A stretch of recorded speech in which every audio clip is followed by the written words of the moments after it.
Y2K. Huh. Y is year. And K, well, K is 1,000. What's the 2? 2, 2. Y2K, year 2000. I get it. Y2K. Huh. Have you done anything to prepare for the year Y2K at all? No, I haven't. Not at all. I'm not taking care of it. We're pretty much Y2K compliant here. We're not even on computer. I don't know what you're talking about, man. I'm saving all my bank statements and whatnot, all the paperwork back up. Now, is there anything in the store that could help me if I can't send email? Email sensitive, you know, and email seems to be the first thing that goes. In the last couple of weeks, I've started asking myself, should I do something to my computer at home? I got quite a bit of response, but this just fits on any 5-gallon food. Look at that. So what about your hardware? Are you worried about that at all? I guess probably a little, but I won't worry about it. It's about 10 years old. It's a dinosaur. So what do you think might happen? Nothing. If by that you're assuming my BIOS will interpret the next century correctly. See, it's windowing that determines if this next year will be 1800, 1900, or 2000. I think there is a lot of confusion. When you write 99 representing the year, there is a 100-year range or window that usually spans 200 years. Got soap. So say our threshold level is set to 28. Our window is actually 1928 to 2027. I hope my company is Y2K compliant. As far as I know, they are. They all have little stickers, Y2K stickers.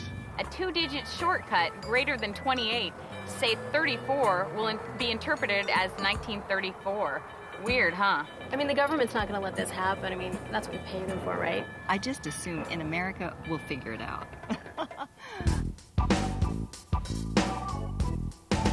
Oh, hi. Bill Nye the Science Guy here, and welcome to the Microsoft Year 2000 Guide for Home Computers. Nice to see you. Now, this video is designed to help consumers like you and me understand and prepare our home personal computers for the year 2000. Now, like you, I've heard a lot about Y2K. And after a while, whom do you really believe? So, I embarked on some research on Y2K, and I've gathered some well-respected experts to help walk us through getting our own lab computers ready for the next millennium. And I thought maybe you'd like to come along with me.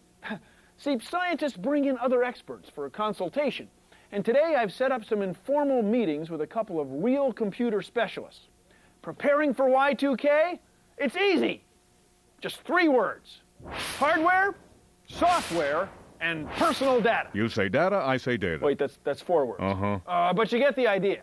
Those are the few words you'll need to remember as we focus on Y2K. I wanted to go back to the beginning and get a sense of where all this started. I asked Robert X. Cringely, a well-known and well-respected computer journalist, to fill me in. He's written computer columns in influential computer magazines, and you may also remember him from the PBS special, The Triumph of the Nerds. And since this problem started quite a few years ago, Bob went to the Computer Museum History Center at Moffett Field in California to set the stage. Bob, it's all yours. Hi, Bob.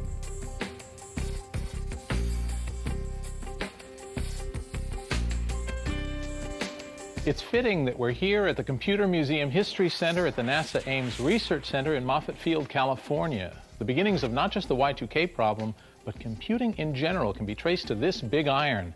It's when these machines were new that the problem began. In the 1940s and 50s, these early computers used punch cards. Those of you older than 40 will remember seeing these as a kid in school. There was limited space on these 40 and 80 column punch cards, and back then it made sense to represent the year on these cards with 2 digits. After all, the year 2000 was like way out there. In the 1960s, computer memory was very expensive. Conserving just 2 bytes per record in memory, the 19 of 1965, for example, allowed software developers to be more efficient and save millions of dollars for their companies. These programming practices continued because the turn of the century seemed far in the future. Many of these programs, particularly older or custom ones, must be assessed to determine their readiness for the year 2000. Another source of the problem is sociological, the everyday tendency for people to use two-digit shortcuts to indicate the calendar year. How many times when you are asked for your birth date do you write, say, April 24th, 1965? My guess is you're much more likely to write 4/24/65. As a result, many computer users have included two-digit date shortcuts, for example, 98 for 1998, throughout their documents and spreadsheets. This seemingly innocent and time-saving practice is another major cause of the year 2000 issue. So the year 2000 issue is actually a collection of different types of date handling practices that can affect computer systems, including personal computers, when the new century arrives. I wonder if these things can be programmed to play Pong. Thanks, Bob. Let me get something out of the way right off. There is no one thing, no silver bullet that will fix the overall Y2K issue. Was that really a silver bullet? There just isn't. And when my computer specialists explain what the issues really are, I think you'll feel better. So with all that said, here's what my initial research has shown, and this is important. The way that your computer system will be affected by the year 2000 will depend not only on the equipment and software that you have, but what you do with your computer, how you use it, how you rely on it. If you only use your PC to play games or surf the internet, chances are you won't experience any year 2000 issues. On the other hand, if you use your PC for managing finances or storing date-sensitive information, you are much more likely to experience year 2000 issues. And now we're going to walk you through all that step by step. And at the end of this video, we'll list websites and phone numbers that will provide you with other helpful information in your quest to make your PC year 2000 ready. Whatever you say, Bill. The CD that you got when you rented this video. What CD-ROM? I didn't get a CD-ROM. Yeah, this one. You did get the CD-ROM, right? Don't even tell me you got it. It's okay, Bill. I checked. They did get a CD-ROM. You can relax now. Ah, good. On this CD-ROM, you'll find these same links and phone numbers, along with the Microsoft Year 2000 Product Analyzer. And I'll show you that in a minute. Also, throughout this video, I've asked an old friend of mine. Oh, hey, QT. There's some people here I'd like you to meet. See, this is Ms. Quick Tips. She's a computer legend who's right now in the middle of some mountain somewhere doing who knows what. It's all very hush-hush, whoosh-whoosh, that sort of thing. QT, can you even tell us where you are right now? Oh, not yet, but you'll be reading about my research very soon. QT is going to clue us in on some other aspects of the year 2000 issue, and also be answering some of your questions many of you have sent in. Ready for your first one, QT? Fire away. Okay. Denny Wright of Bothell, Washington writes, I keep hearing about this thing called regional settings.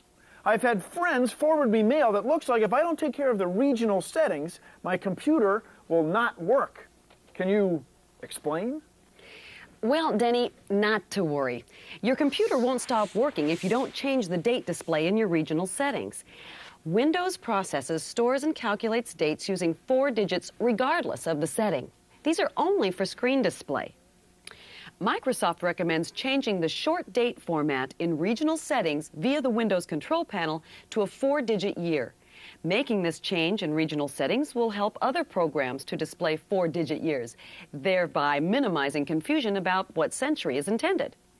Now, to change your date settings, go to Start, Settings, Control Panel. Click on the Regional Settings icon. Go to the Date tab at the top of this box, and right here in the middle, you'll find the short date settings. Make sure that the year is represented by the YYYY. Click on Close, and you're all set. Easy, simple, and it'll avoid confusion later on. 4-digit dates. Bill? Remember that. Thanks, QT. That's great information. Once again, there are 3 things to remember about your computer in the year 2000. Hardware, software, data. Hardware, software, and data. First, let's take a look at hardware. That's probably my first guest right now. John! Well, John, come into our fabulous interview area here. Thank you, Bill. Have a seat. I will do the same. Take it easy, Bill. Hey everybody, this is John Archer, one of those experts I was telling you about, and he's from the PC Y2000 Alliance. In fact, you started the PC Y2000 Alliance, didn't you? That's right, Bill. Now, what do you guys do for us? Well, the PC Y2000 Alliance is a group of computer companies involved in PC manufacturing. We're all working to address Y2K hardware concerns. We decided we needed to work together to best help users deal with possible year 2000 issues. I should tell you right up front that most of the major PC manufacturers are stating that their hardware is Y2K compliant. Oh, is it? It is. Or they wouldn't say so. Or we wouldn't say so. However, on some older PCs, there are a couple things that are at issue on the hardware side. They're easy to test, and they start with the RTC. Each personal computer keeps track of the time and date. What's an RTC? The real-time clock. I'm sure you've seen the time displayed in the lower right-hand corner of your Windows desktop. Oh yeah, it's down there, it's clicking away. Exactly. Now the ability to tell the time and date relies on this battery-powered RTC, the real-time clock. The RTC keeps track of the time even when the PC is turned off or unplugged. And when you turn the computer on, the BIOS checks this information to see if it's correct. BIOS, that's Basic Input-Output System, BIOS. Think about the BIOS like this. When people fly an airplane, the pilot goes through a checklist to make sure all the systems of the airplane are functioning properly. The BIOS is similar in the PC, the difference being that you don't have to do anything. The BIOS goes through the computer checklist behind the scenes when you turn on your computer. It's an autopilot. Exactly. But like many of the year 2000 concerns, the potential issue with the BIOS is that it may not recognize the correct century when we pass New Year's Eve this year. Think of the BIOS like a wristwatch. It has to be reset for daylight savings time. You may have to reset your BIOS the same way you would your wristwatch. The only difference is you only have to do this every 100 years. So instead of twice a year, exactly. every 100 years. Every 100 years. Yeah. And if your PC hardware does not know the correct century, that error could affect other aspects of your computer system. This is sometimes called a rollover problem. The rollover problem. Problem? What problem? Simply put, the rollover problem is like an automobile odometer when it rolls over to 100,000 miles. Same principle with a computer rollover problem. You really don't have to understand all the subtleties. You just need to test your BIOS to make sure it will recognize the year 2000. So, John, you're saying the hardware of your PC is the foundation on which everything else is based. That's right, Bill. Your first priority is to find out if your computer's hardware is ready for the year 2000. If it isn't, you'll need to take some action to make it ready. And here's how you do it. Let's go to the PC Y2000 Alliance website. Well, Bill, as you can see, we have links on our website to most of the major hardware manufacturers. The resource CD also has links to this site so that you can look from this website for many of the manufacturers. Many provide a list of compliant PCs, and you can check to see if your computer is on the list right here. If there isn't a list, they may offer a simple test that you can run that will quickly tell you whether your computer will handle the date transition. If you don't see your computer's manufacturer listed, you may choose a third-party test or look for the company that supplied your system's BIOS. Let's simplify the process. Assume the system isn't listed, so we can click on the NSTL test tool. So go ahead and click download. The file is being sent to your computer over the internet. The software is going to test your system to see what the BIOS will do when the year 2000 date transition happens. What fun. We're test running right now. Look, there's DOS coming up. Oh, it's big and fancy. Now, what happens if your computer doesn't pass this test? Well, if the test were to indicate that the hardware is not year 2000 compliant, you may be given multiple options. They may include downloading a special software program to update the BIOS, or a program to monitor and change the date automatically. Or you may choose to manually reset your system's clock after the new year. But at least for your lab computer, it's Y2K ready. It passed. Ah, boy, now I feel a lot better. Hey, John, thanks for coming down here and showing us all this stuff. Not at all, Bill. Good to see you again. Good to see you, sir. Bye, John. I wonder what QT is up to. Hey, QT, you ready for your next question? Ah, good. This one comes from Bob Snyder of Poughkeepsie, New York. Bob writes, I've heard that the year 2000 issue is a virus or caused by a virus. Will virus detection software take care of this? What about this whole virus deal? Is there any truth to it? No, Bill.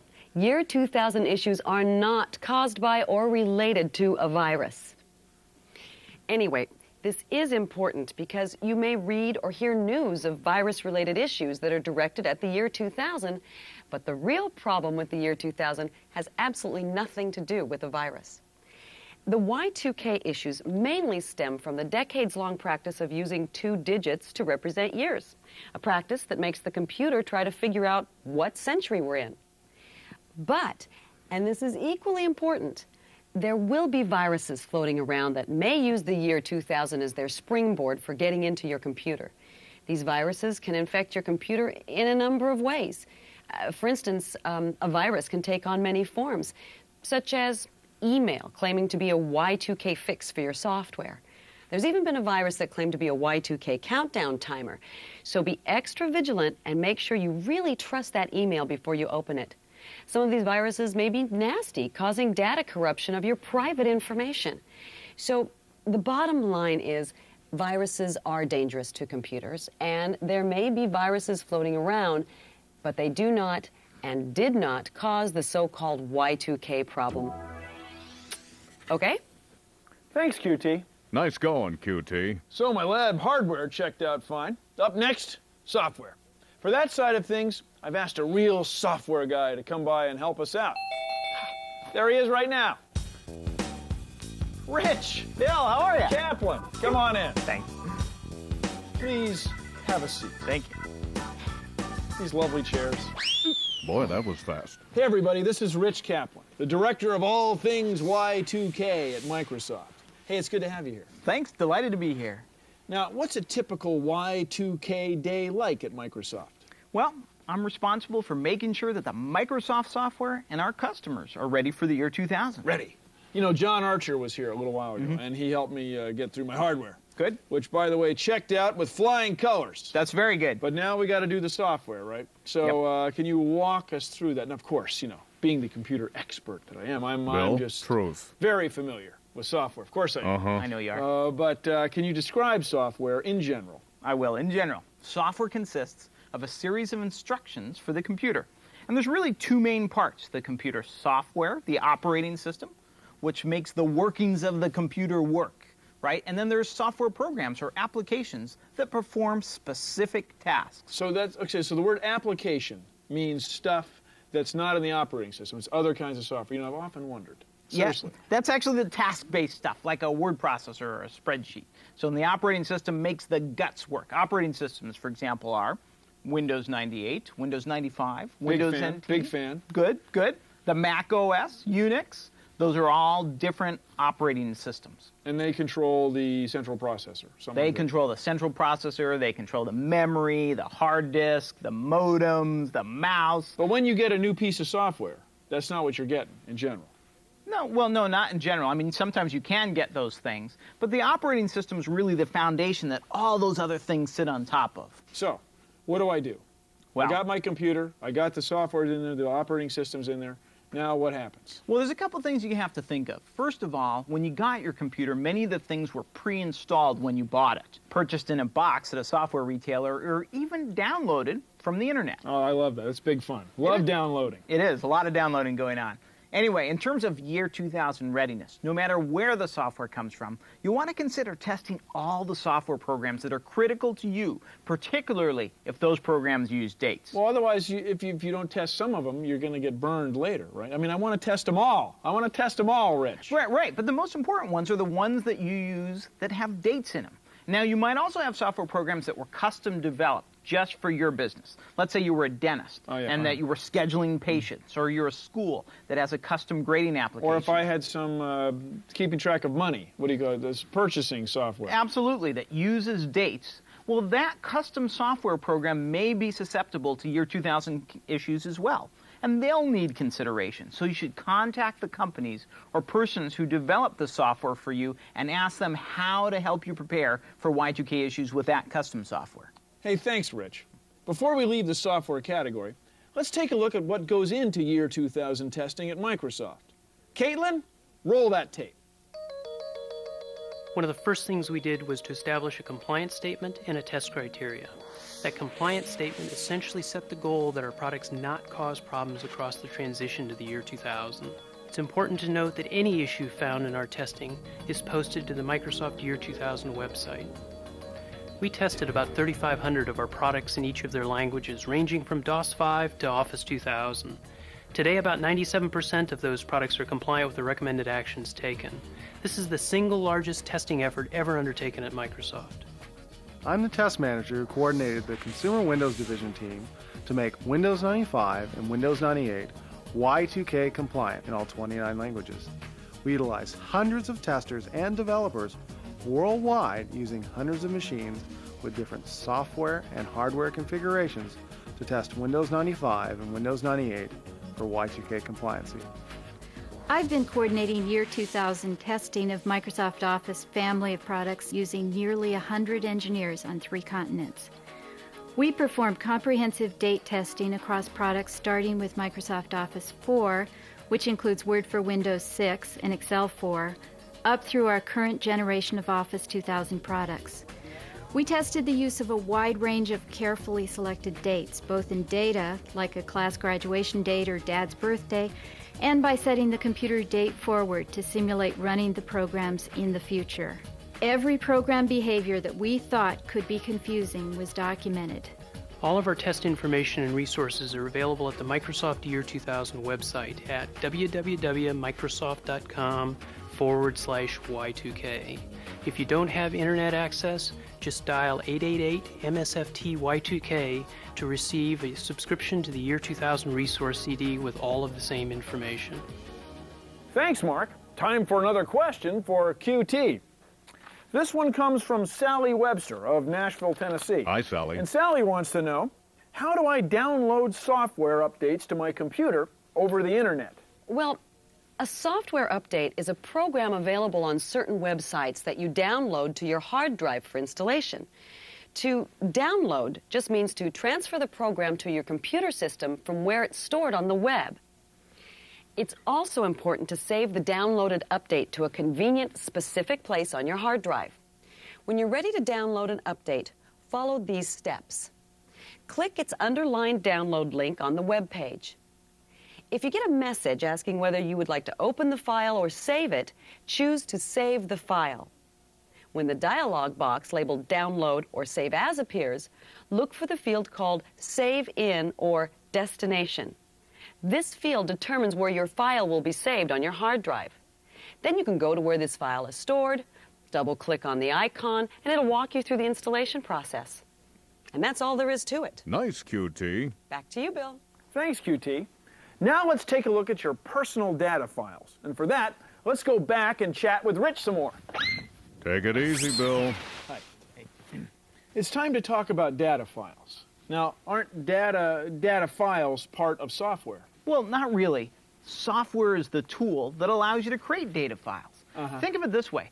Think of data files as just like you would writing on a piece of paper, right? It's the information you put on the paper. A data file is something you create, like a letter to your mom, or a budget, or your checkbook information, or maybe even a database of your friends' birthdays. Important. Don't miss those birthdays. But an issue is that the data files that you create or use may or may not be ready for the year 2000. So let's play a little game, and hopefully people will see what I mean. Okay, so Bill, what event happened on 1/8/35? 8th of January, 1935. I'm all shook up. Elvis Presley. Elvis Presley's birthday. Yeah, actually, you're right. But you know what? There's a more important date to me. More important to me, it's the last payment date on the mortgage on my house, January 8th, 2035. Did not see that one coming. Yeah, that's important. Different century, completely different century. I get it. Okay. I can play this game. All right. Okay? Yeah. 12/20/79. Use the force. 12/20/79. No, I got it. Star Wars was in theaters in December 20th, 1979. I'm sure you're right. That's got to be true. But I was going for 1879 when Thomas Edison introduced the world to the light bulb. Oh, you are right. So it's a big deal. You are right. So, what you see, though, is that using two-digit dates to signify the year really leaves the whole thing up for interpretation. Indeed it does. So when should you be concerned? I mean, what files are important that way and what files aren't? Well, it's really important to fix any files that use dates that will be involved in some type of calculation. Right? So, for example, a spreadsheet or a database file or any file where a specific date triggers something to happen. Oh, like if you had a letter that you'd written in this century, Yeah. and you went back and noticed that the date only had 2 digits, you could tell, oh yeah, I remember I wrote that. Yeah, but it wouldn't be a big deal, right? Yeah, It was whereas just in if a you letter. had a checkbook or something, your files like that, that would be very important. Like, yeah, and it was paying your mortgage, and it did it automatically, right? And because you didn't put in which century, it never paid it anymore. Yeah, that would be bad. I get it. So as a rule of thumb, it's always best to use 4-digit years in all the files that are important to you or that are important to others. In fact, every time you use 2-digit dates, a PC has to guess which century you mean. And there's many risks can be eliminated just by typing in all 4 digits. 4-digit dates. Fabulous safety tip. Thank you. Hey, Bill. Bill. Bill. Whoa, Bill. Isn't it time for me to answer another question yet? Excuse me, that's QT. You know, she's very excited to be doing this. Hang on. Hang on. Okay, QT. Oh, by the way, thanks for coming. It's been fun. It really has been fun, thanks. Well, here's your last question, and this one comes from Jenny Peabody of Washington, D.C. And she writes, I use Excel for managing much of my business, and I have older Excel files that have valuable data on them. How can I make sure my old Excel files will be okay? This one's easy. Microsoft has provided some terrific wizards to use. The Date Fix Wizard, the Date Migration Wizard, and the Date Watch Wizard. Now, to download these, go to the Microsoft Y2K website and go to the Home Computer section. Then, click over here on Quick Tips where you'll find the link for the wizards. Download them to your computer and run the wizards. These wizards convert 2-digit dates to 4-digit dates in your Excel files. Easy. Thanks. Good luck on your research. So getting ready for the year 2000 means that you will need to consider all the parts of your computer. Its hardware, software, and data files. So now what? Oh, let's ask Rich. Rich, careful with those. They're not really balanced for throwing. Oh, you see me play golf? Well, I've seen enough. But seriously, what do you have to test software? I have something. I want to show it to you. So this is the Y2K resource CD from Microsoft. I get it. And on there, it has all the information that's on our website. It has what we call the product analyzer that I'm going to drill a little into. Those are software products. Software products, absolutely. It has updates for the most popular things like Windows and Office. And so let's take a look at the product analyzer. It's the thing that's going to look at your software. We said hardware, software, data. It's going to look at your software and tell you if it's Y2K ready. The second of the triple threat. There you go. So I say, it asks if you want to install it. I say yes. Sure we do. And that quickly it installs the software. Well, and that is quick. That's all you have to do to install it. Now to run it, you go to Start, Programs, and it's the last thing installed, so it's all the way at the bottom here, the Microsoft Year 2000 Product Analyzer. And Click it. I click on it. It says, Welcome to the Product Analyzer. I select the defaults, and then I just click through here. It tells me a little bit of information, and now it's going out on my PC and checking the Microsoft software applications to see if they're Y2K ready. 26 programs found, 26 programs that match the product compliance database. That's it. And when you hit finish, it prints out a report for you, and it tells you the status. When you say prints, it's here. I could print it if I wanted. Yeah, you could print it to your printer, sure, or it just prints it on the screen for you. Aha. Okay, now, Rich, what if I have some software that's not Microsoft software? You know what? All the vendors have done a great job making information and updates available for lots of software applications. So go to the web and check out the websites for those software manufacturers. Okay. So, Rich, one more thing. Can you walk me through the Microsoft Y2K website? Sure, absolutely. On the website or via the CD, there's something called the Year 2000 Guide for Home Computers. And when you go there, it tells you about the things that we talked about today. Hardware. Hardware. Software. Software. Data. And data. And it walks you through what you need to do to be Y2K ready. It's not that hard. It isn't. Hey, Rich, you want to get a milkshake? Banana milkshake? I love banana milkshake. Okay, well, let me say goodbye to the folks. Okay. I'll be right with you. Cool. I prefer chocolate. Well, that's our video. Thanks for watching. Before we go, I'd like to emphasize a few things. First of all, make sure you check out your computer's hardware, software, and data. There's that word again. Then there truly is no great big, no silver bullet solution to these Y2K issues. Now, after you've made your PC ready for the year 2000, make sure that any new programs you install are ready as well. Otherwise, you're right back where you started. Now, stay informed. See, new information about the year 2000 is being announced every day. Therefore, you should continually visit your manufacturer's year 2000 website to ensure that you are receiving the very latest information. Make a conscious effort to always use 4-digit years instead of the old-style 2-digit years.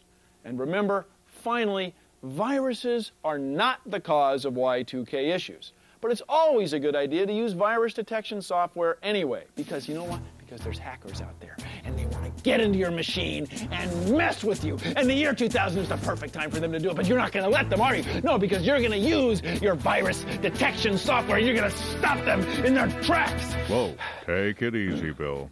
Excuse me. Now, we hope this video has provided you with some helpful information. Good luck with your home or small business personal computer, and I look forward to seeing you in the next Millennium! Rich. Yeah? You want to get that milkshake? I'm pretty busy. They come in the metal canisters. If you don't want one, it's okay. No, I'm with you. No, don't worry about me. No, I'm with you. No, that's good. No, I loved it. They're Bill, very good. Rich, wait for me. I mean, the worst that can happen. I mean, Yeah. they probably have the web. No, They have the web there. no. You know, it's a cool diner. No, we should go there.